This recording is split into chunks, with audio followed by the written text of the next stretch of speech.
Olá pessoal, bem-vindos a mais um podcast da Rafos Press. Hoje, em especial espeleologia, né? Como vocês devem ter percebido pelas últimas postagens, a Rafos Press está participando, dando apoio, digamos assim, né?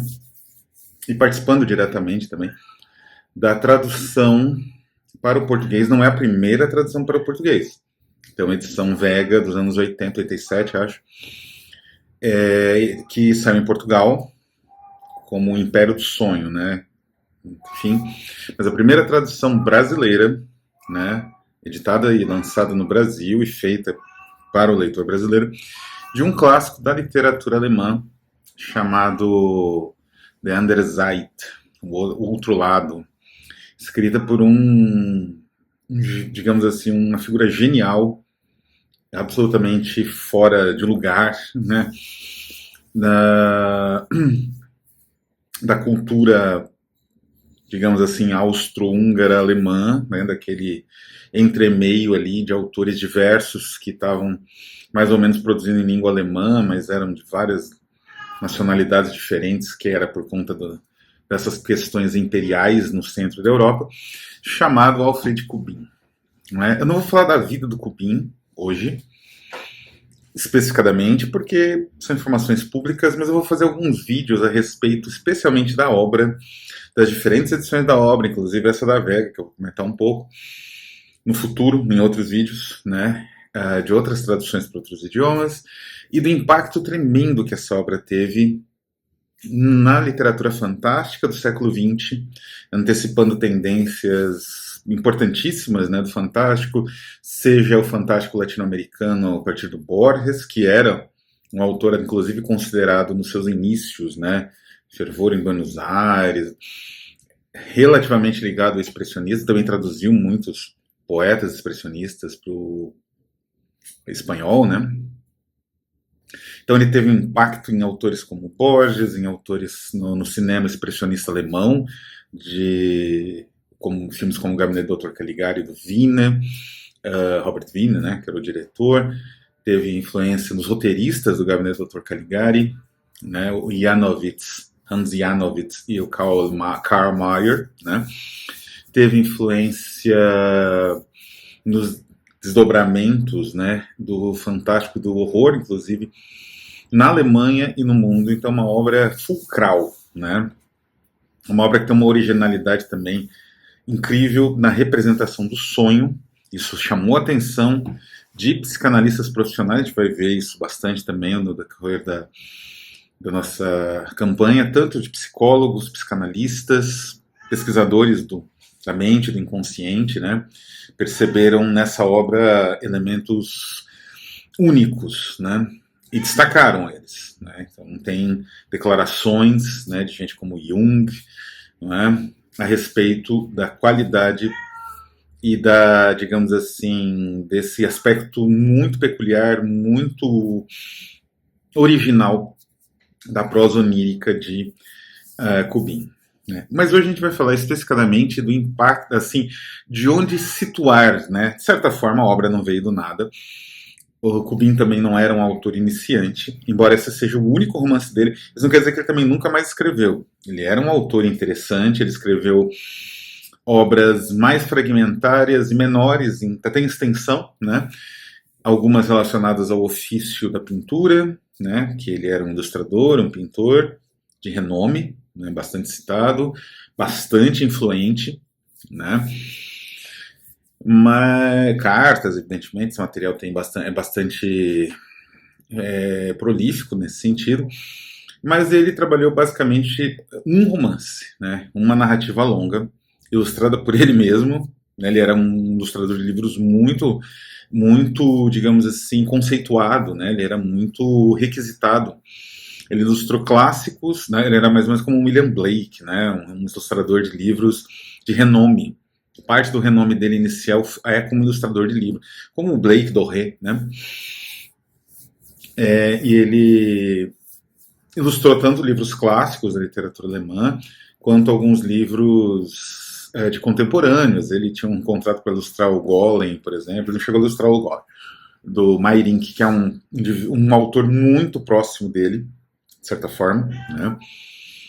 Do mesmo ambiente, desse mesmo universo. Também apareceu Kafka, um pouco depois, nesse mesmo universo, né? O Karl Kraus, que tinha uma outra pegada, era um ensaísta, né? Também é desse universo e tudo mais. Mas que universo é esse? É isso que a gente vai falar hoje, né? A literatura alemã, como a literatura europeia de outros países, ela tinha algumas características muito singulares. A literatura alemã do início do século XX, ela, como de outros países da Europa, tinha algumas peculiaridades muito interessantes, assim. Uma questão que parece que às vezes é um pouco esquecida é como os movimentos culturais do século XIX ainda, especialmente o simbolismo, o decadentismo e o naturalismo, tiveram um impacto tremendo. E eram, digamos assim, estruturas, né, eram propostas estéticas que tinham uma grande, como eu vou dizer assim, uma grande natureza, né, uma natureza consideravelmente vanguardista dentro dessa proposta de combate, né, vanguarda. A ideia de vanguarda vem exatamente de um exército que tem uma vanguarda, que é quem ataca primeiro, né? Na retaguarda tem os reforços, enfim, demais elementos ali da organização militar. Mas a vanguarda é quem tenta quebrar as linhas inimigas primeiro. E isso existia tanto no simbolismo quanto no naturalismo, quando o decadente tinha cenáculos, grupos, às vezes concorrentes, às vezes rivais, havia que discutiam entre si, portanto, havia manifestos, havia, enfim, toda essa debates com a imprensa, se aquilo que está sendo apresentado ali em nome de um certo grupo estético é arte. Então, tudo isso já existia antes do século XX, né? Essas características de vanguarda que se identificam, em geral, com a arte produzida entre o final, mais ou menos na época do próprio Other Side, né? Entre o final dos anos 10 e o pós-Primeira Guerra Mundial, e durante a Primeira Guerra Mundial também, isso é lendário, né? Na verdade, os estudos históricos mais atuais demonstram que não. Existia já esse princípio bem antes, e isso é verdade.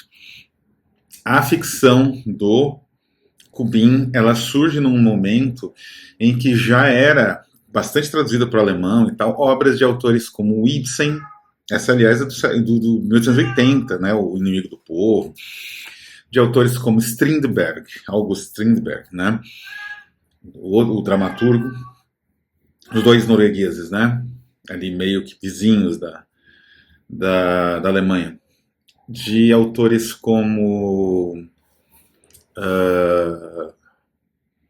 enfim, até trouxe um exemplo aqui. Essa obra do Papa Hamlet, né, era uma obra lançada na virada do século XIX, né, por dois autores, e é uma obra mais ou menos naturalista, mas extremista, em 1890, né? Então eram obras assim, mais ou menos assinadas, né? Porque o medo ali da retaliação governamental era intenso. Isso aqui é de uma editora que chama Rixdorf, que trabalha só com esse material, exatamente, que não chega a ser... tem alguns autores expressionistas que eles produziram, mas é um material imediatamente anterior ao expressionismo. Outro autor que, inclusive, a Rafus já lançou, mas traduzida para o inglês, é o Oscar Panizza, grande escritor, que morreu nos anos 20, né? Quer dizer, ele já era um autor mais ou menos estabelecido 20, 30 anos antes, pelo menos uns 20 anos, pelo menos, né? Antes do Kubin entrar em cena, né? E por aí vai, né? Tem vários autores, os dramaturgos, eu mencionei o Strindberg e o Ibsen, mas tem, por exemplo, o Frank Wedekind, que inclusive é considerado um dramaturgo expressionista, né? A obra dele mais famosa é Despertar da Primavera, né? É da década de 1890, né? Então, existia já autores trânsfugas, né, dos movimentos literários, culturais, literários ali, e críticos desses movimentos, que começavam a lançar as bases com uma literatura mais ousada, mais radical, não é? Todos esses autores que eu mencionei são exatamente isso, com uma pegada mais, né, antiburguesa, até literalmente, porque eram livros que, por exemplo, causavam dor de cabeça para o autor de forma imediata. O Panizza, que eu mencionei, o Oscar Panizza, nós lançamos um conto dele anticlerical chamado Waxworks, né, The Waschenfiguren Cabinet, o nome original do conto. Ele chegou a ser preso 2 anos, eu acho, de cadeia, ele pegou, por conta de uma peça de teatro chamada O Concílio do Amor. Pregava, evidentemente, o amor livre e desenfreado. Então, assim, esses autores, eles já eram radicais e já surgiam ali dos, digamos assim, dessa desagregação estética, né, do simbolismo, do decadentismo e do naturalismo. O próprio decadentismo surge de uma desagregação ali do naturalismo, que foi, né, um rompimento, né, entre o Huysmans e o Zola, né? Então, aí surge justamente um ambiente no qual o expressionismo vai brotando primeiro na forma poética. Uma das obras inaugurais foi escrita por um autor chamado, aqui tem essa referência muito boa também, chamado Gottfried Benn. Esse autor, aliás, daria uma série de dor de cabeça para as vanguardas em geral, e ele motivaria, a gente vai ver, eu vou comentar isso ainda nesse vídeo, ele motivaria uma espécie de sobrevivência negativa do expressionismo. Mas ele foi um dos primeiros autores, em 1904. Ele escreveu um livro chamado Morgue, né, Morgue, que é o necrotério, né? E com poemas de necrotério, falando de dissecação, de cadáveres, enfim, coisas desse gênero, né? Alguns anos depois, então, apareceria o outro lado do Cubin, né? Então já existia um universo de obras extremistas. É curioso que o Cubin, o talento dele era reconhecido também por uma outra, digamos assim, quando você pega de forma histórica o contexto de uma obra, ele é muito mais complexo do que, digamos assim, o recurso didático oferece, a apresentação didática, né? Então, expressionismo alemão, por exemplo. Ele é muito mais complexo, vou mencionar um pouco mais dessa complexidade daqui a pouco, do que aparece didaticamente falando. Ele não tem datas definidas, como eu falei, tem peças teatrais consideradas expressionistas, aliás, o próprio Inimigo do Povo, mas principalmente o Despertar da Primavera, que são de anos e anos antes das primeiras obras poéticas, né? Quase uma década antes da primeira obra literária mais conhecida, as primeiras obras poéticas, né? Em pintura é mais complicado ainda, tinha vários grupos, o próprio Cubin fazia parte de um grupo, mas esses grupos congregavam indivíduos com visões muito diferentes, né? E então esse era um universo muito complexo, como eu falei, e tinha inclusive um elemento que não é muito contado, que são obras literárias de um cunho mais patriótico nacionalista. Isso vai ficar mais, digamos assim, evidente com o fim da Primeira Guerra, porque alguns autores desmobilizados, eles não vão concordar com a visão mais pacifista, né, e vão criar uma espécie de subcultura, né, isso na Itália virou o próprio movimento cultural geral, né, do futurismo, mas assim, depois, né, porque o futurismo surgiu antes da guerra, mas congregou, né? Mas esses, na Alemanha, eles seriam um grupo meio conservador, um grupo literário conservador, mas com elementos vanguardistas, né? Então, por exemplo, o Ernest Junger, né, que eu já comentei bastante aqui nesse canal, que é um escritor sensacional do século XX. Ele tem Tempestade de Aço, é um relato memorialístico.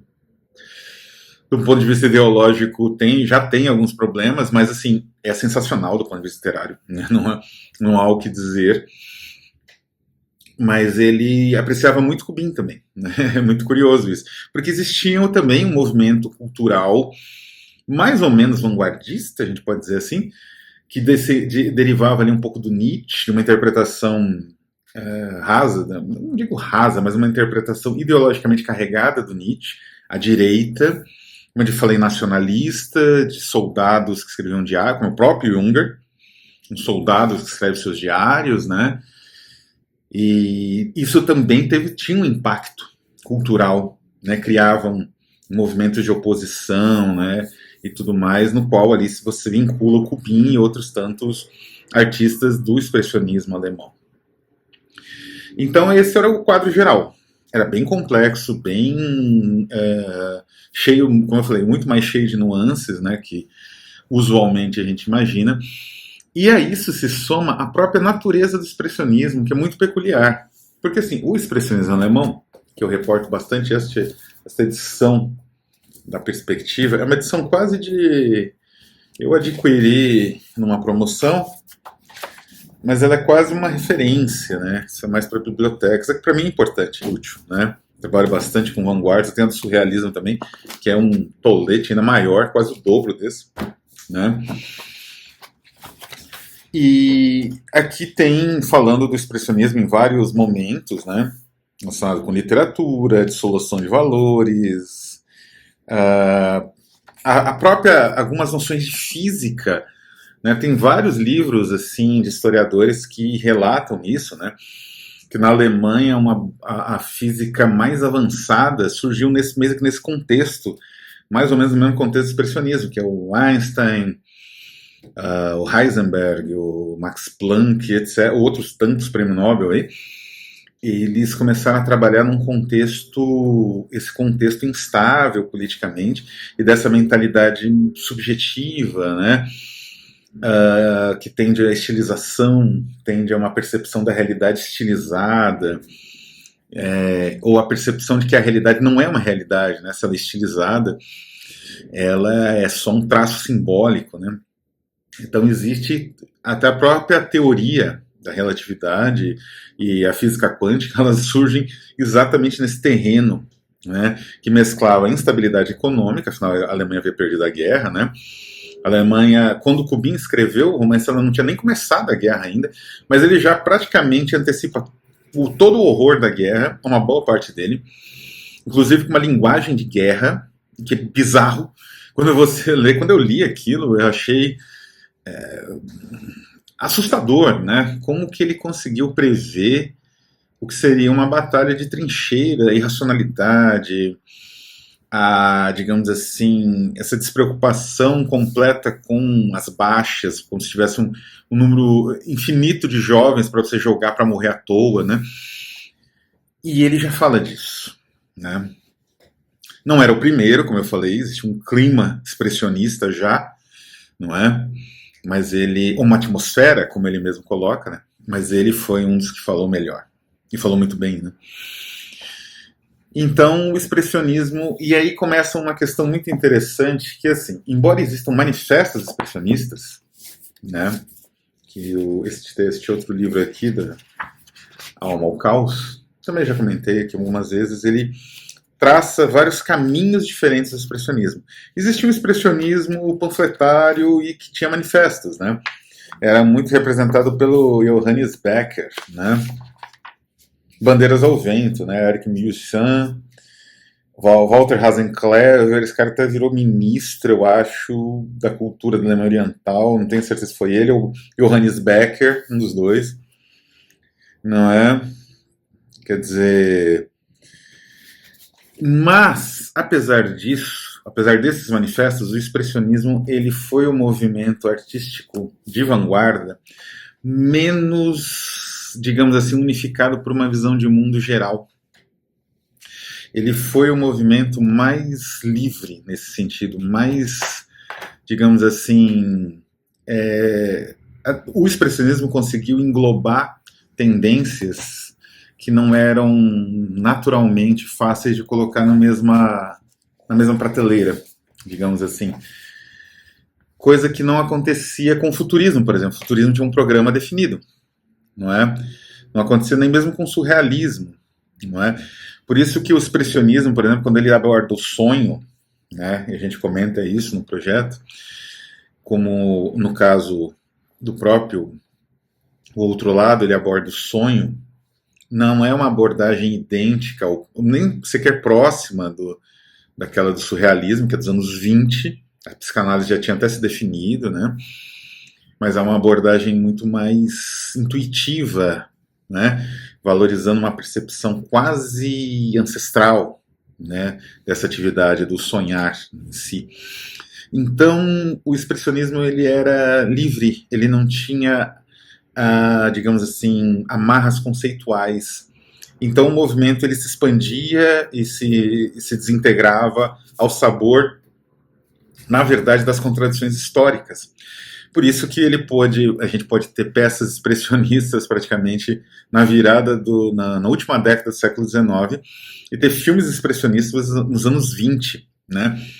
Porque era uma atmosfera, era exatamente como o próprio Kubin percebe, né? Então o expressionismo ele não era, digamos assim, feito de grandes manifestos ou então de grandes chamadas conclamações, né? O futurismo é praticamente conclamações o tempo todo, né? O futurismo italiano. E mesmo com o futurismo soviético, né? As vanguardas soviéticas têm esse aspecto de conclamação, o tapa no gosto popular, né? Isso não existe no expressionismo. O expressionismo são essas formulações que vão sendo, digamos assim, alinhavadas ao longo do tempo a partir de um espírito da época que era dominado por uma percepção, e isso sim é unificador, uma percepção apocalíptica. Isso atravessava todos, não é? Todos ali daquele universo expressionista, até pelo menos o início dos anos 20, né?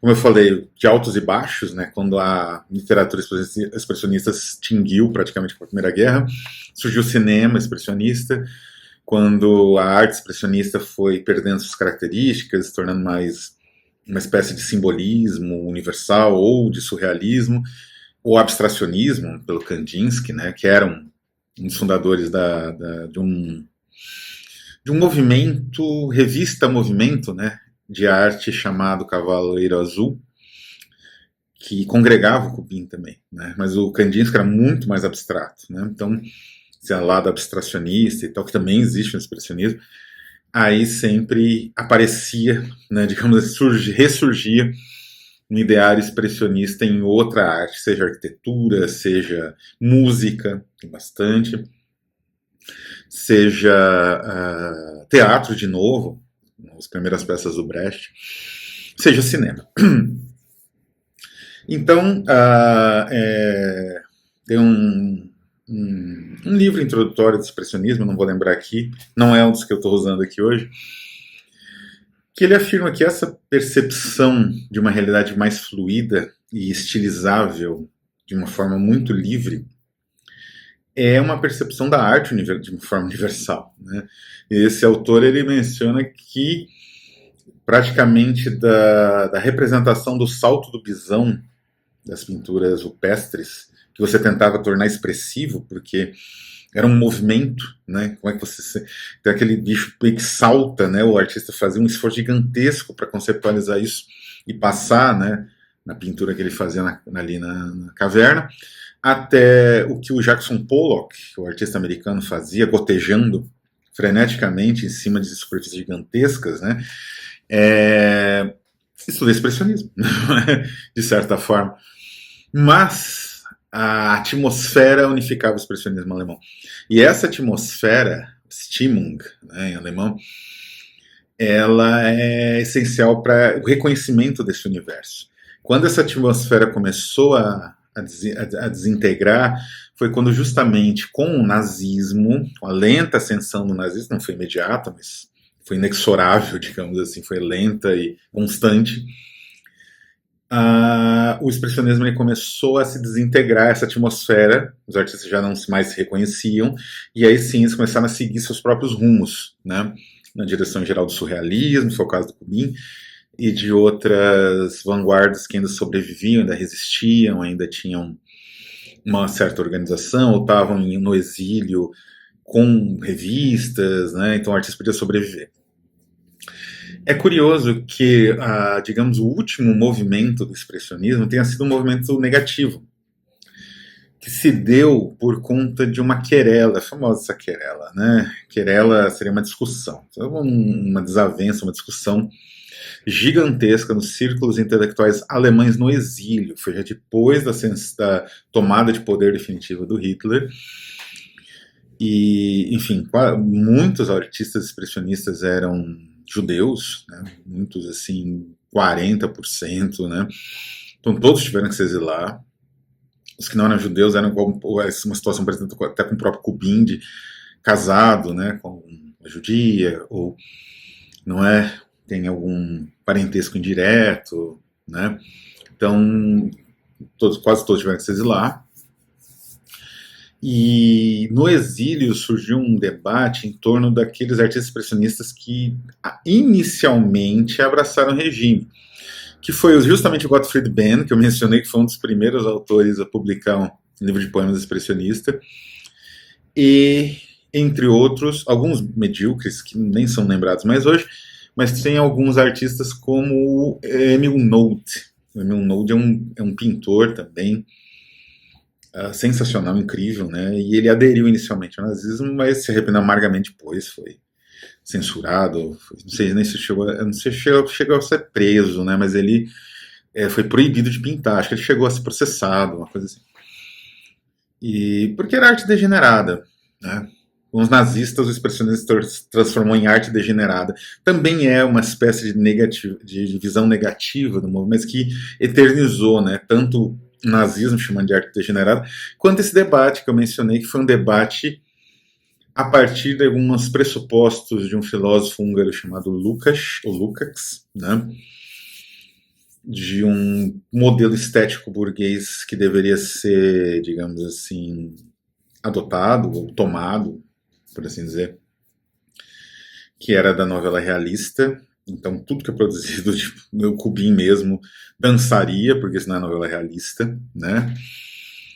E aí houve um debate muito intenso em torno se o expressionismo levava ao nazismo, Nietzsche, né? Aí começou uma verdadeira caça às bruxas aí da parte de alguns filósofos, como o próprio Lucas, né? Contra esses elementos que eles viam como reacionários, que conduziriam o nazismo por automatismo, sei lá que tipo de, digamos assim, estrutura filosófica ali ele estava empregando hegeliana para que isso funcionasse, porque, enfim, como eu falei, eram perseguidos, que ficaram, o próprio Ben, não é? Até os que inicialmente eram idealizados por ele, como o Junga, eles tiveram que parar de escrever meio escondido, não é? Entrar no exército, né? Assim, como medida para não ficar muito visado, né? Então, esse debate em torno do expressionismo meio que deu uma nova vigor, uma nova força e possibilitou uma redescoberta, né? Porque é óbvio que as posições sectárias e dogmáticas do Lukács e dos seus seguidores foram mais ou menos, não digo pulverizadas, mas quase isso. E isso fez com que digamos assim, a complexidade, né? Tem um livro do Lucas que chama Grandeza e Decadência do Expressionismo, que é uma crítica terrível, assim, com todo esse dogmatismo que eu mencionei aqui, né? Esse sectarismo, dogmatismo. Então, mas isso e a exposição de arte degenerada, que é uma exposição imensa na Alemanha nazista, para humilhar, para degradar, né, os artistas, isso fez ter um efeito contrário. Fez com que a arte expressionista se expandisse e se eternizasse. E daí retorna de novo o Kubin, né? Ele volta, como eu falei, fantasmático, né? Não ele, mas a obra dele, o outro lado, em novas traduções e em influências posteriores que eu vou comentar em outros vídeos futuros aí ao longo da campanha. Mas esse foi mais uma apresentação do universo expressionista em torno da obra O Outro Lado. Agradeço a todos que viram esse vídeo. Agradeço, ou que venham a ver, né? Agradeço também a quem puder colaborar com a campanha. Vou ficando por aqui. Um abraço a todos.